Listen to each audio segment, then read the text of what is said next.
The empire did not fault the invasion. It collapsed from the inside.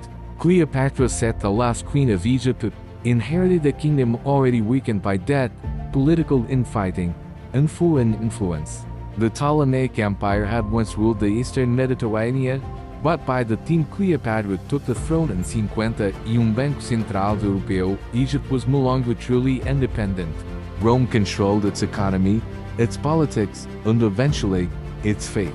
Cleopatra's first battle was not against Rome, but against her own family. The Ptolemaic court was infamous for betrayal.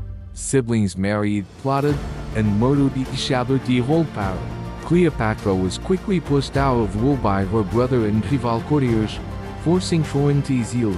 To reclaim her throne, she made a choice that would change history. She aligned herself with Rome. Cleopatra tied Egypt as a survival to Roman power, first through Julius Caesar, then through Mark Antony. These alliances restored her throne and stabilized Egypt temporarily, but they came at a cost. Egypt became financially dependent on Rome, sending massive grain shipments to feed the Roman population, while its own wealth drained away. Inside Egypt, Cleopatra centralized power and ruled as a divine monarch, blending Greek and Egyptian traditions to legitimize her authority. But internal tensions grew. Heavy taxation, elite privilege, and economic strain weakened loyalty across the kingdom. Egypt's future was no longer decided in Alexandria, it was decided in Rome. The turning point came when Cleopatra and Mark Antony challenged Octavian, the future Emperor Augustus. What followed was not just a war between armies, but a war of propaganda. Octavian portrayed Cleopatra as a foreign manipulator who had corrupted Rome's leaders from within. That narrative gave him public support and absolute authority. In 31 Banco Central Europeu, Cleopatra and Antony were defeated at the Battle of Actium.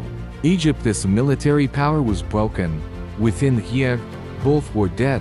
Cleopatra's suicide marked the end of the Ptolemaic dynasty and the final death of ancient Egyptian independence. Egypt did not fall because Cleopatra was weak. It fell because its rulers believed survival meant dependence, not reform. By relying on foreign power to secure internal control, the empire hollowed itself out from within. Cleopatra didn't destroy Egypt with armies.